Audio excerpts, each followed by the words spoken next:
اللہ الرحمن الرحیم۔ حیات المسلمین سبق نمبر 8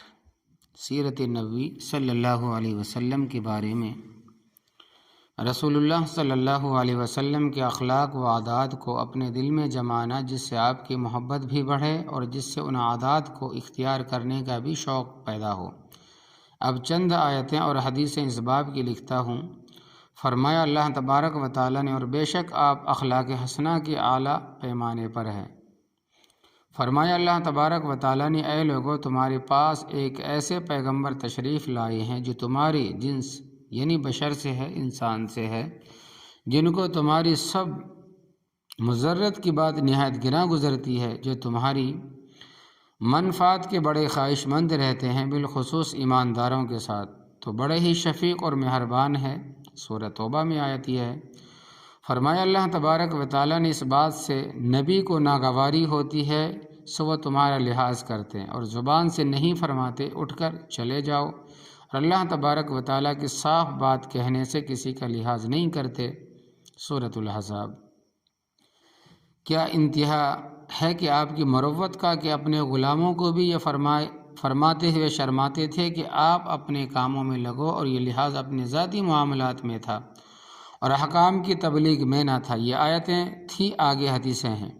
حضرت انس رضی اللہ تعالیٰ عنہ سے روایت ہے کہ میں نے رسول اللہ صلی اللہ علیہ وسلم کی 10 برس خدمت کی۔ آپ نے کبھی مجھ کو اف بھی نہ کہا، اور نہ کبھی یہ فرمایا کہ فلانا کام کیوں کیا اور فلانا کام کیوں نہیں کیا۔ ہر وقت کے خادم کو 10 برس کے عرصہ تک ہوں سے ہاں نہ فرمایا۔ یہ معمولی بات نہیں، کیا اتنے عرصے تک کوئی بات بھی خلاف مزاج لطیف نہ ہوئی ہوگی۔ انہی سے روایت ہے کہ رسول اللہ صلی اللہ علیہ وسلم سب سے بڑھ کر خوش خلق تھے۔ آپ نے مجھ کو ایک دن کسی کام کے لیے بھیجا، میں نے کہا میں تو نہیں جاتا، اور دل میں یہ تھا کہ جہاں حکم دیا ہے وہاں جاؤں گا۔ یہ بچپن کا اثر تھا۔ میں وہاں سے چلا تو بازار میں چند کھیلنے والے لڑکوں پر گزرا۔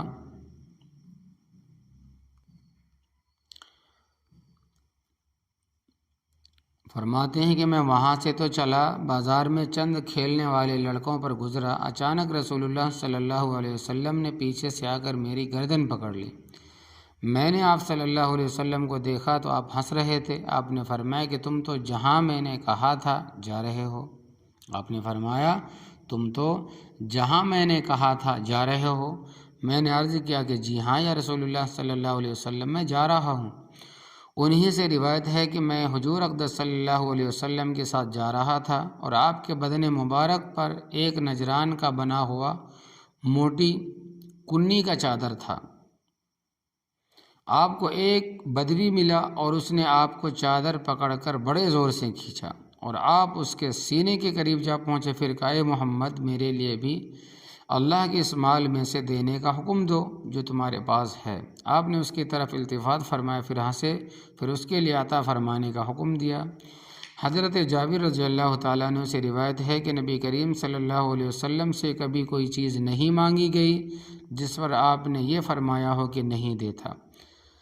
اگر ہوا دے دیا، ورنہ اس وقت معذرت اور دوسرے وقت کے لیے وعدہ فرما لیا۔ حضرت انس سے روایت ہے کہ ایک شخص نے رسول اللہ صلی اللہ علیہ وسلم سے بکریاں مانگی جو آپ ہی کی تھی، اور 2 پہاڑوں کے درمیان پھر رہی تھی۔ آپ نے اس کو سب دے دی۔ وہ اپنی قوم میں آیا اور کہنے لگا، اے قوم مسلمان ہو جاؤ، اے قوم مسلمان ہو جاؤ، اللہ محمد صلی اللہ علیہ وسلم خوب دیتے ہیں، خالی ہاتھ رہ جانے سے بھی اندیشہ نہیں کرتے۔ جبیر ابن مطعم رضی اللہ تعالیٰ عنہ سے روایت ہے کہ وہ رسول اللہ صلی اللہ علیہ وسلم کے ساتھ چل رہے تھے۔ جب آپ مقام حنین سے واپس ہو رہے تھے تو آپ کو بدوی لوگ لپٹ گئے اور آپ سے مانگ رہے تھے، یہاں تک کہ آپ کو ایک ببول کے درخت سے اڑا دیا اور آپ کا چادر بھی چھین لیا۔ آپ کھڑے ہو گئے اور فرمایا، میرا چادر تو دے دو، اگر میرے پاس ان درختوں کی گنتی کے برابر بھی اونٹ ہوتے تو میں سب تم میں تقسیم کر دیتا، پھر تم مجھ کو نہ بخیل پاؤ گے، نہ جھوٹا، نہ تھوڑے دل کا۔ حضرت انس رضی اللہ تعالیٰ عنہ سے روایت ہے کہ رسول اللہ صلی اللہ علیہ وسلم جب صبح کی نماز پڑھ چکے مدینہ والوں کے غلام اپنے برتن لاتے جن میں پانی ہوتا تھا، سو جو برتن بھی پیش کرتے آپ برکت کے لیے اس میں اپنا دست مبارک ڈال دیتے۔ بعض اوقات سردی کی صبح ہوتی تب بھی اپنا دست مبارک اس میں ڈال دیتے۔ انہی سے روایت ہے کہ رسول اللہ صلی اللہ علیہ وسلم سخت مزاج نہ تھے اور نہ کوسنا دینے والے تھے۔ کوئی بات اتاب کی ہوتی تو یوں فرماتے، فلاں شخص کو کیا ہو گیا، اس کی پیشانی کو خاک لگ جائے، جس سے کوئی تکلیف ہی نہیں، خصوص اگر سجدے میں لگ جائے تب تو یہ دعا ہے نماز ہونے کی، اور نماز میں خاصیت ہے برے باتوں سے روکنے کی، یہ اصلاح کی دعا ہوئی۔ حضرت ابو سعید خدری رضی اللہ تعالیٰ عنہ سے روایت ہے کہ رسول اللہ صلی اللہ علیہ وسلم اس قدر شرمگی تھے کہ کنواری لڑکی جیسے اپنے پردے میں ہوتی ہے اس سے بھی زیادہ، سو جب کوئی بات ناگوار دیکھتے تو شرم کے سبب زبان سے نہ فرماتے،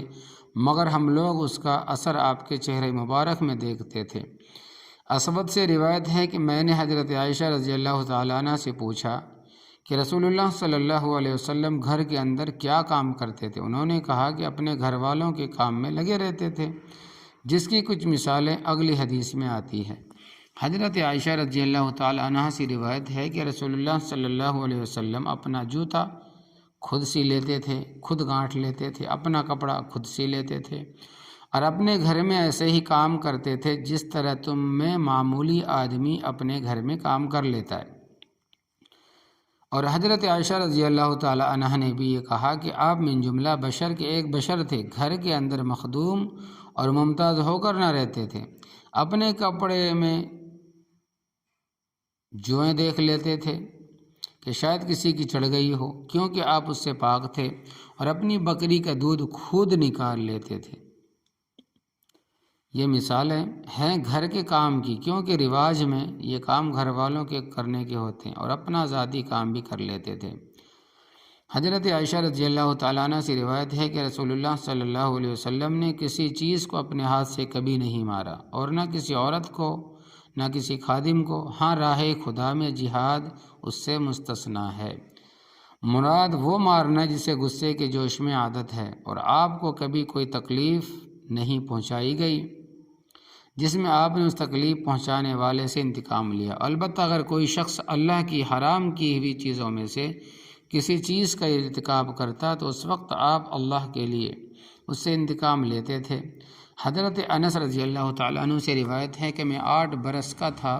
اس وقت آپ کی خدمت میں آ گیا تھا، اور 10 برس تک میں نے آپ کی خدمت کی، میرے ہاتھوں کوئی نقصان بھی ہو گیا تو آپ نے کبھی ملامت نہیں کی، اگر آپ کے گھر والوں میں سے کسی نے ملامت بھی کی تو آپ فرما دیتے جانے دو، اگر کوئی دوسری بات مقدر ہوتی تو وہی ہوتی۔ حضرت انس رضی اللہ تعالیٰ عنہ سے روایت ہے کہ وہ رسول اللہ صلی اللہ علیہ وسلم کا حال بیان کرتے تھے کہ آپ مریض کی بیمار پرسی فرماتے تھے اور جنازے کے ساتھ جاتے تھے۔ حضرت انس رضی اللہ تعالیٰ عنہ سے روایت ہے کہ رسول اللہ صلی اللہ علیہ وسلم جب کسی شخص سے مصافحہ فرماتے تو آپ اپنا ہاتھ اس کے ہاتھ میں سے خود نہ نکالتے تھے، یہاں تک کہ وہی اپنا ہاتھ نکال لیتا تھا، اور نہ اپنا منہ اس کے منہ کی طرف سے پھیرتے، یہاں تک کہ وہی اپنا منہ آپ کی طرف سے پھیر لیتا تھا، اور آپ کبھی اپنے پاس بیٹھنے والے کے سامنے اپنے زانوں کو بڑھائے ہوئے نہیں دیکھے گئے، بلکہ صف میں سب کی برابر بیٹھے تھے۔ ایک مطلب تو یہ ہو سکتا ہے کہ زانوں سے مراد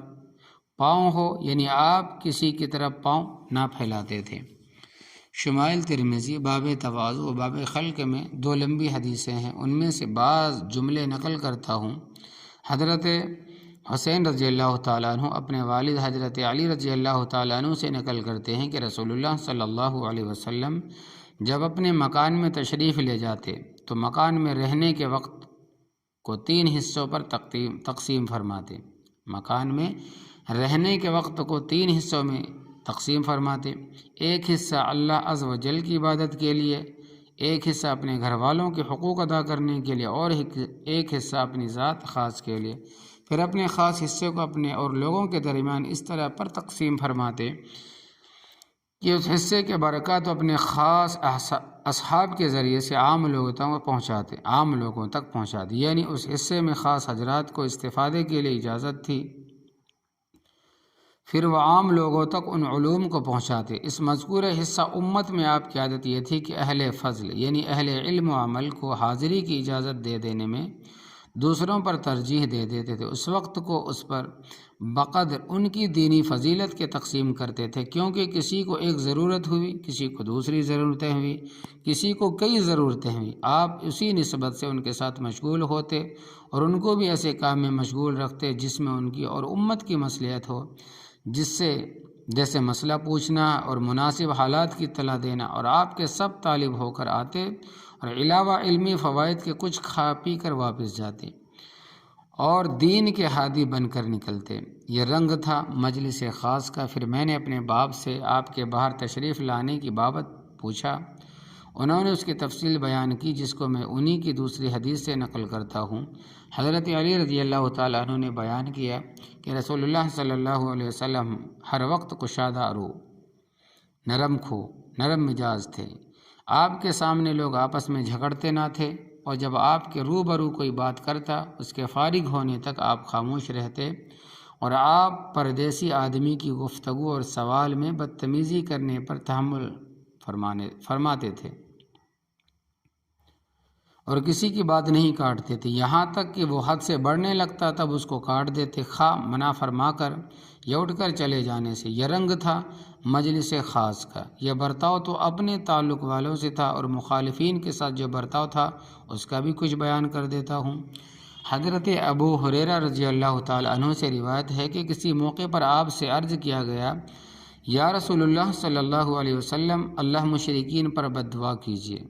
یا رسول اللہ، مشرکین پر بد دعا کیجیے۔ آپ نے فرمایا،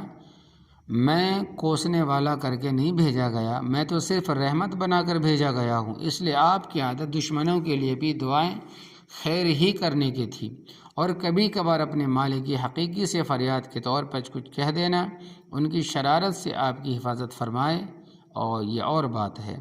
حضرت عائشہ رضی اللہ تعالیٰ عنہ سے ایک لمبا قصہ طائف کا منقول ہے،